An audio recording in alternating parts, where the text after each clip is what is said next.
Welcome everybody. Thank you for joining us here on the Infinite Prosperity Podcast.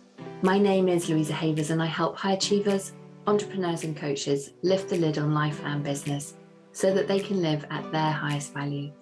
Each episode we will bring you our favourite founders, CEOs and guest experts to share with you their insights and strategies to expand your wealth consciousness, your spiritual leadership and aligned business strategies. We know that living in alignment with your soul's mission is what fulfills you, and we are here to show you how to achieve this in an energetically aligned way. If you haven't already, be sure to claim your free abundance activation in the Akashic Records. Go to louisahavers.com/gift to unlock your abundance activation today. And if you'd like my support in having aligned success in life and business, then contact me at www.louisahavers.com and let's explore together if it's an aligned match. Get ready to live at your highest value and to expand into your next level of money as you elevate and receive more. You create more for others. Righty ho, let's dive into today's episode. Welcome everybody. Welcome to this very special episode. I am joined by the incredible Kristen Wonch. Welcome, Kristen. Hi, it's great to be here. Thanks for having me. I'm so excited for our conversation. I know this is going to be highly valuable to everybody. So just to give everyone a kind of sneak peek into what we're going to be talking about, I'm going to share your bio so that people who perhaps are driving and can't kind of get to all the details can understand a little bit of context.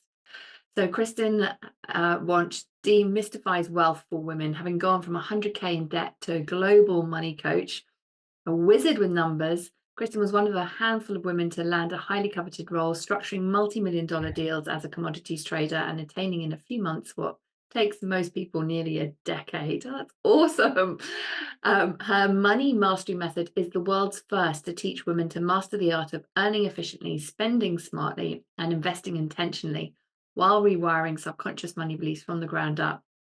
She's worked with hundreds of entrepreneurs and has coached women across 8 countries to create financial freedom with an approach to finance so simple a grade 4 could do it. This is music to my ears. I love it. A huge welcome. Thank you. Good to be here. This is so exciting. So you've had such a diverse background. As I was checking you out and reading all the things, I was just so excited to hear that you've moved across the world 3 times, which is amazing, and started your life and business over. I'd love to. I think that would be really valuable for everyone just to kind of get a bit of a background as to what led you to creating these great big moves in your business. Yeah, I think for me, everyone's journey is different, but I think for me, a lot of the biggest leaps that I've made forward in my, in my career, in my business, in my life have always been, when things have kind of fallen apart for me. And so, when everything has been cleared away. And so one of my big moves, first I moved to Calgary, to complete my MBA there and started working in the industry there and spent like more 5 or 6 years in the industry in Calgary, and ended up getting laid off from my trading career, which was, very common in trading, right? The industry is very volatile. It was very much at a time when oil prices started crashing, and, there were like hundreds of thousands of layoffs that followed that. And so, for me, it was this opportunity to really evaluate all the things about my life that were and were not working. And so my choice to not go back into the industry, to not go back and get another job, to leave Calgary, I ended up moving to New Zealand, which seemed like a really fun adventure at the time. That choice was, me not really knowing what was next, but also knowing that there were so many pieces of my life that I couldn't go back to, the over drinking, the, partying a lot, the, spending all the money I was making, like all of the things that really weren't serving me, that were coming from a very much an unhealed place. I knew that if I just went back to the same life with the same friends in the same industry, a lot of that stuff wouldn't shift. And so I think for me, it's been this beautiful, of course, those moments are challenging when you don't know what's on the other side of it. But when you have the opportunity to create from a blank slate, so much becomes available to you. And so, my journey into entrepreneurship started when I moved to New Zealand, because New Zealand is such a, it's this culture of entrepreneurship. There's so many. I think New Zealand has probably more small businesses per capita than any other country in the world. It's really easy to start a business there. And so not as easy to grow a successful business, right? Like that takes really time and effort. But it was this world opened up to me that I hadn't yet explored. And so also, the world of coaching, I started working with my first coach and, in the process, and really understanding how my thoughts were creating my entire reality, and all the ways that I was really self-sabotaging, all the ways that I was creating all the things I said I didn't want. And so that process for me was this not just a fun adventure, but a really an opportunity to choose with intention what I wanted my life to be like. Wow. That is from one part of the world to the complete other end of the world, to go from Calgary to New Zealand. That's just absolutely phenomenal. I love what you were saying around how that recognition of I'm creating my own reality with the thoughts that I'm thinking, and I've got to do something radically different. I mean, hugely different to be able to have such a transformation in your journey and to be able to pivot in that way. So where are you in the world now? Are you still in New Zealand? Has there been another journey? Yeah, so I live in Costa Rica now, which was another transition for me, in the middle of COVID. And I again, I think it's really given me this chance to decide which parts of my life were not working. And also, I think, for those of you that are considering a move to a different place, or, unsure about what that could look like for you, it is really this choice to, all of the things that you probably have in your life, or a lot of them, were decisions you might maybe made 2 years ago, 5 years ago, 10 years ago, right? From the friends that you hang out with, to the industry you operate in, to the place that you live, to the cafes that you go to, right? And so I think it's really this beautiful chance to decide, like, when you move to somewhere new, you get to decide what is values aligned for me right now, right? From the person that I am, and the person that I want to become, right? Who are the friends I want to surround myself with?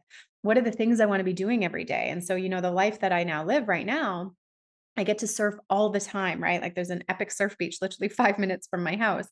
And that, I didn't grow up surfing. I grew up in London, Ontario, right? And so that wouldn't have been a choice that I would have made when I was, 21, because I hadn't even experienced that before.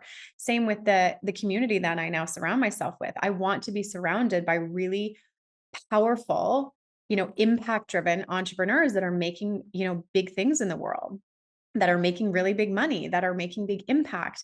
And so, Nosara, the place that I live, has these, exciting, inspiring conversations, these like really intellectual, thought driven humans that, you know, a lot of other places in the world don't necessarily have. And so it also has like a really strong health and wellness vibe, right? People are really into organic food and, yoga, and doing all the things that really support your nervous system. And so, again, not every place in the world exists like that. And these are some of the most important things for me, a really strong spiritual connection too. The people that are here are very weird in a lot of ways. And so, the woo woo is something that I really love and is important to me. And so that choice for me, again, very intentional. The life that I now live in Costa Rica would be somebody else's worst nightmare, and that's perfectly fine, right? It's like, if you could have anything you desired, what would you choose? And how do you create that now? Yeah. Oh, it's amazing. I feel like you're speaking to me as I've got Costa Rica on my list of places to So visit. good. It sounds truly magical. And it is amazing how, like you were saying, when we're really intentional about what we want to create, we can, of course, we create it. So often we create things unintentionally Mhm. because we haven't kind of paid attention to something. We've just kind of been bumbling along doing the thing, and not having a good old kind of clear out of what is going on in our consciousness to be able to kind of make those epic leaps forward. Mhm. Yeah. Now I know that along your journey you've moved from kind of that money scarcity you were talking around with being in that 100K debt, and then being able to now be living this incredible life and to have the success. What a I'd love to know some of your reflections, and maybe some mistakes that either you've made or people that you see have made, in their journeys, as they're trying to or intending to make more money and leverage more money. Because I know you help people with investing, and that can be like a bit of a mystery if people haven't dipped their toe into it or stepped into it yet.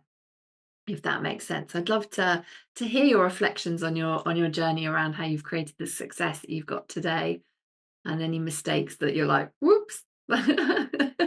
Lots of mistakes. I have heaps of them. I could go on for days about all the mistakes I've made, as an entrepreneur, as, just a woman managing her money.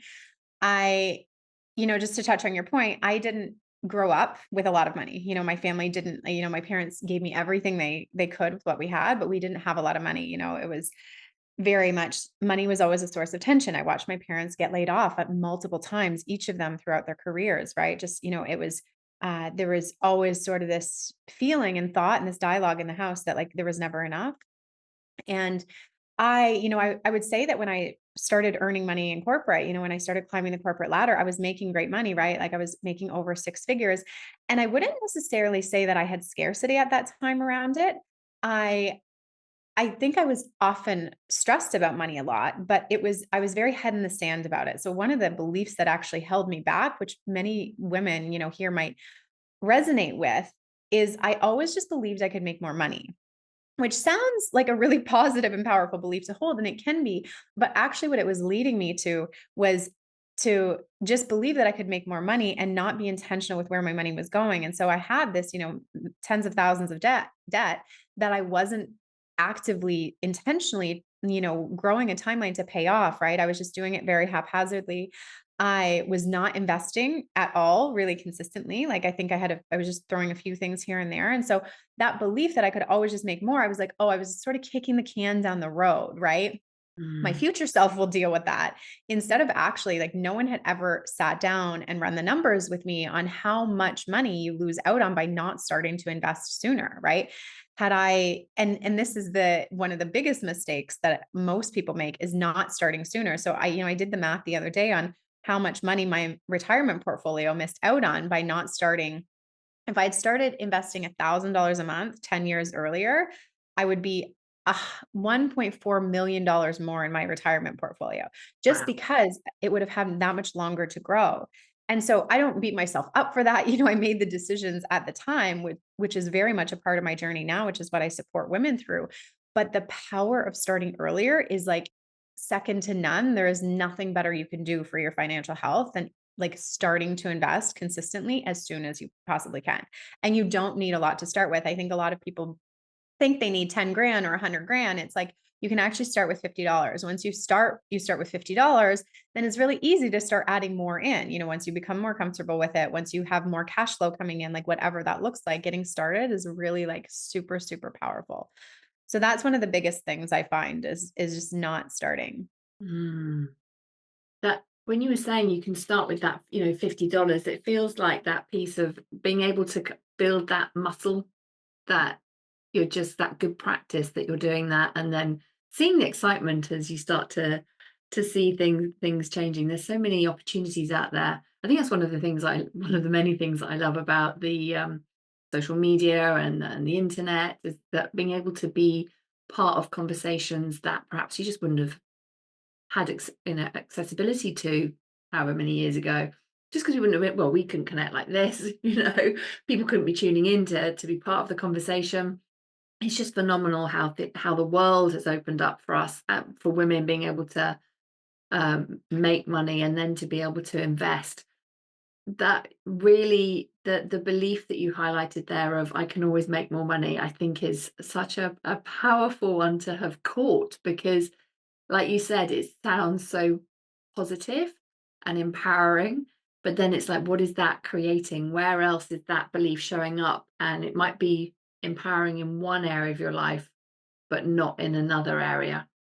And we can have this sort of duality with beliefs, I think, where we can believe both I can make more money and I can't make more money, in different areas. And I think that can kind of trip us up sometimes, where we're recognizing we've got so much going on in our consciousness that's holding us back ultimately from the empowering beliefs and the beliefs that perhaps served us in one version of ourselves but are not serving us moving forward. Totally. Totally. Like there are many beliefs that you might not realize they're beneficial for you in a lot of ways and they hold you back from getting you to the next level. One that can come up for people is the the belief of, I trust myself to get results, right? Like I can do everything. And so ambitious, high achieving women, that's what gets them results, right? But it can also be the thing that holds you back from trusting your team to delegate things to your team, right? And so you might hit six figures, multi six figures, and then you max out, right? Because you can't grow $1 million business with just you. Like, you really have to be able to have leverage. Like, you have to trust other people to come in and support you. And so that belief can really hold you back, or the belief that I can work hard for money, right? Like, so you end up working really, really hard and then you're exhausted. And so it's like, what if, yes, you can work hard for money, but what if it didn't have to be exhausting to grow a business, um, fascinating for us. Like, we used to do these like big launches for the business, these 3-day master classes. It was like weeks of prep, these big things that we would launch into the world, and really successful. We would assign a lot of clients out of it, and it gave women a real taste of what our work was about. And I think it was last week, we ran, an hour-long masterclass that was about a really specific topic around investing that women really, really wanted. And it's actually been one of our most successful events ever. And we only promoted it for like a week. And so that's like, it just has made me reflect on like all the places in the business where it's like, how are we making it more complicated than it needs to be? Right. And that's a really great example of like, it's not about more work or more hours or more delivery or more days of the masterclass. It's like, this particular topic actually gave people so much value that they were really excited to get on calls, to sign up, all of those things. And so that has come from me really going deep on how, like, understanding our clients and understanding what they need and what they want, right? So it's like the quality of what we're doing is so much more potent versus the amount of time I'm putting into it. That's huge, isn't it? Recognizing that actually you can have bigger results with less time put in, Yeah. and the values there. I know I remember one belief that I caught for myself was this kind of warped piece around the longer time it takes, the more valuable it is. And I was like, what nonsense? Where did my consciousness come up with that one? But of course, running that in your business is not helpful. Yeah. And Uh, that's a great thing for people to reflect on when it comes to creating value in your business. Like, you get paid as a reflection of the amount of value you create for other people, right? So when you think about the value you're creating, like, your client doesn't care how much time it took you.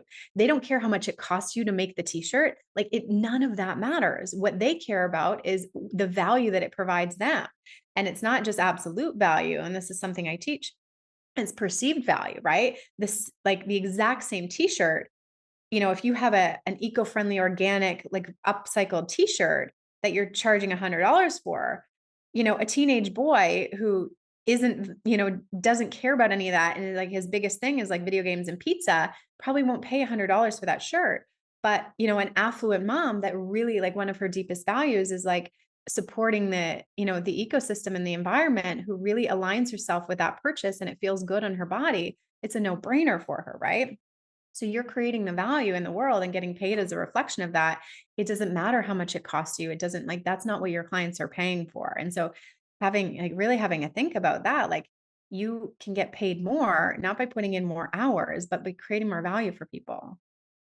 Yeah. Oh, this is huge stuff. And I think that piece, as everyone's businesses grow, whether they're growing to that first six figures, multi six figures, seven figures, and more of the surplus coming in, being able to recognize that they are continuing to make that value and contribution, but money starts to get separated from value, because of course you can, by investing it, you can receive money's working. Money's working for you. We're not having to work for money and all those things. I would love to hear, I know because you help people so much with their investing journey, some perhaps things that people can consider if they, from your perspective, whether they're new or perhaps have been investing for a while, but perhaps haven't been sort of paying attention to it. Yeah. Definitely. So there are typically like three main camps that people fall into when it comes to investing. Either they haven't started at all and they're, totally, I don't really know anything about it. And, I'm interested in it, but haven't started. Or they're dabbling. So like, maybe you bought a Bitcoin, or you bought a little bit of crypto, or you bought, your uncle Gary gave you a hot stock pick. And so you have that. or maybe your company has, invested something for you and you don't even know what it's in. Or you're using a financial advisor is the third piece. And you probably, like I would say 99% of people I run into, if they're using a financial advisor, they don't even really know what they're invested in and they don't know the fees that they're paying.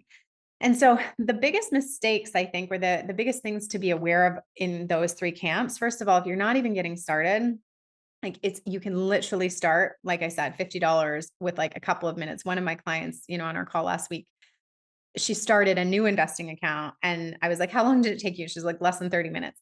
So like, don't overcomplicate it, right? Like dip your toe in, like I said, getting started is the first thing. And if you guys have questions about any of this, you can reach out to me on Instagram. Like I'm happy to, open up conversations and really point you in the right direction on any of this, because I want more women to really feel confident and comfortable doing this.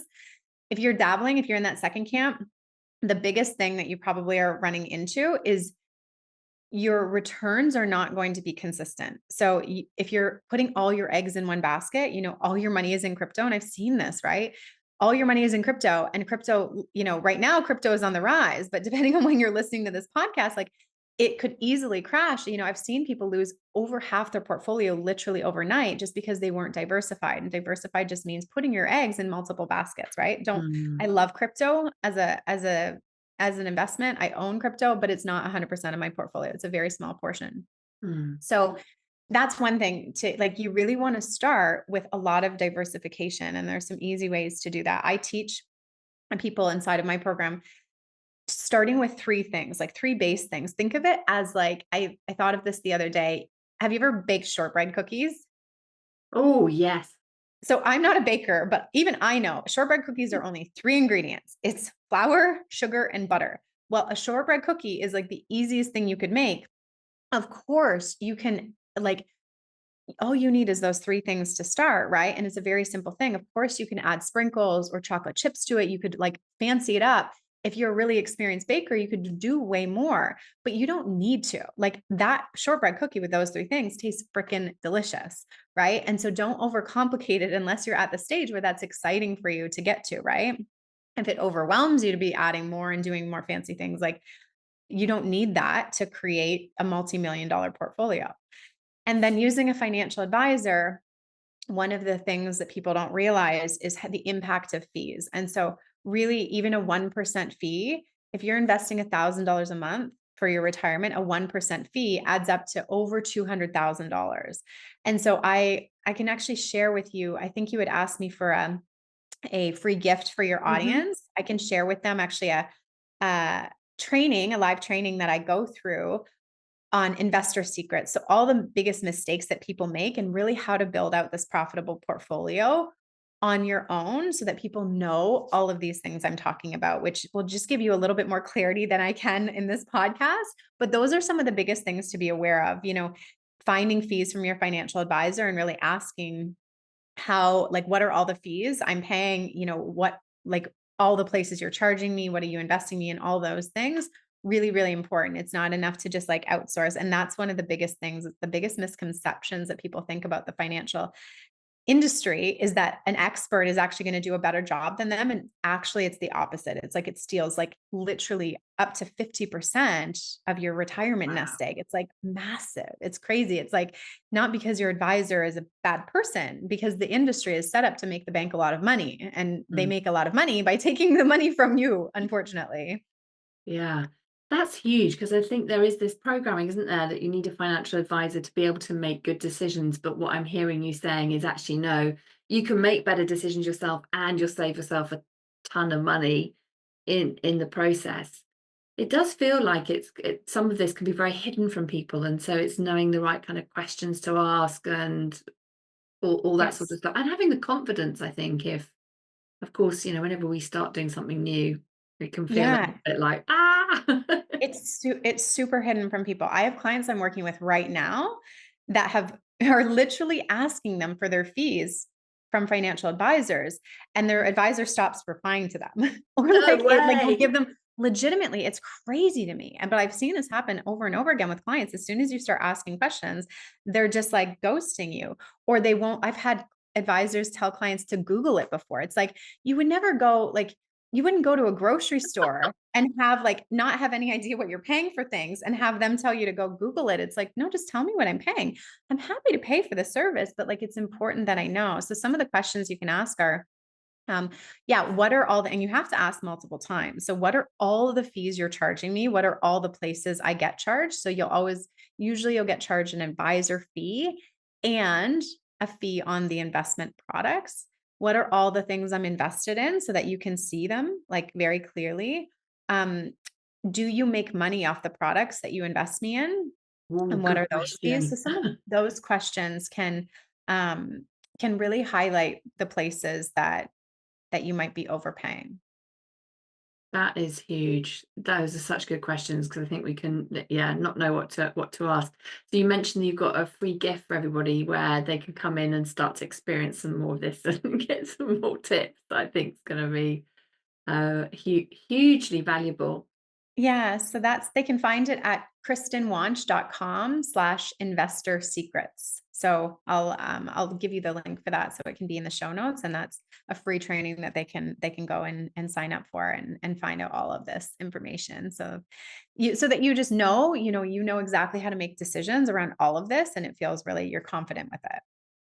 I think it's so important. Thank you so much. That's hugely valuable. I think everyone's going to be running off to download that because, like you were saying, it's what is the cost of delaying what you're how you're investing, and really feeling confident in the decisions that you're making around it. And so, being able to work with someone like you who can help you kind of navigate that feels hugely powerful. Yeah, so good.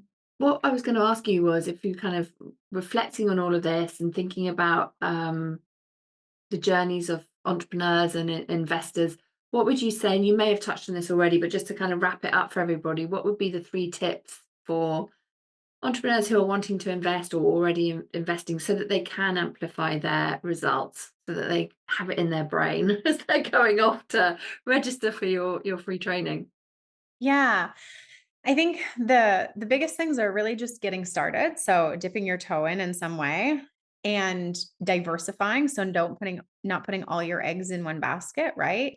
And then really being aware of any of the fees that you're paying. So whether that's, the platform that you're signing up with, whether that's an advisor you're working with, just really understanding and uncovering those fees and doing the math on how much those fees add up to. A 1% fee isn't 1%, it's 1% of your entire portfolio in perpetuity over time. So it actually adds up to like over 17% of your portfolio. That's the way that the fees like compound interest works. And so just again, like I said, if anyone has any questions on any of this, if you're not clear on it, just reach out to me. You can send me a message on Instagram. I'm kristenwonch.xox. And I'm happy to answer anything you need. That's amazing. Thank you so much. I'm sure you'll have loads of people reaching out and going, help. Because it Mm. is that wake up call, isn't it, of recognizing, okay, so how can I take full responsibility for this and being able to really understand where you're making money and where it's costing you money. Yeah. Because it can kind of negate it. Yeah. And the other thing I'll just touch on too is sometimes, especially for entrepreneurs, what comes up is the decision about whether to invest in yourself or invest in the stock market or making other investments. And I think both are really important, right?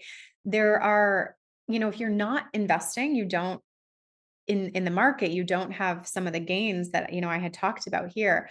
But investing in yourself, like I have for the investments I've made in myself through business coaches, through my own mindset, like through actually building my own brain and my own knowledge, I have never gotten a better return anywhere else. So, there are $10,000 investments I've turned into, over $100,000. The $25,000 investments I've turned into, multiple six figures. And so those kinds of investments are so important for you to keep making in addition to the things you do in the market as well. Again, it's kind of diversifying, like not just your own brain, and that's really important, but also, in your business and those things.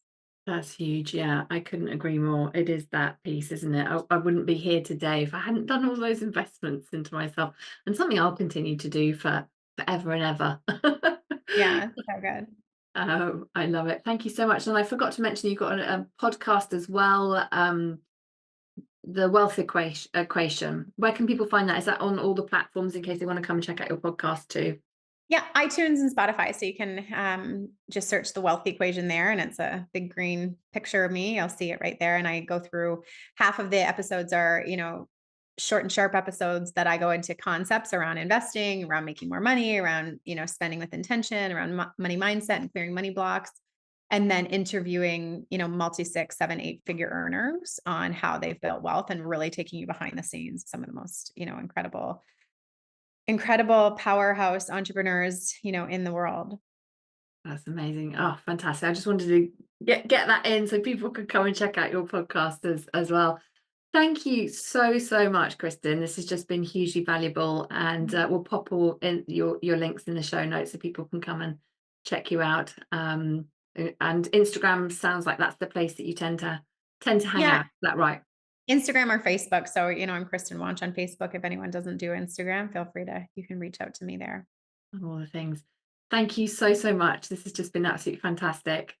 I love Uh, it. Thank you for having me, and thank you for everything you do and share with the listeners. It's really magical. Oh, thank you so much. And thank you, everybody, for listening. We hope that this has served you. And until next time, sending you all lots and lots. Thanks for listening to the Infinite Prosperity Podcast. And if you like what you've heard and want to know more, please go to louisahavers.com. We just appreciate you so much. So thank you for listening and hanging out with us. If there's anything that we can do for you, you can email us at louisa@louisahavers.com. Let my team know if you have any ideas for shows that you'd love to hear or topics you want me to talk about. Really looking forward to hearing from you. All right, that is it for this week, everybody. Thank you so much for joining us for today. Looking forward to connecting with you again. Until next time, namaste.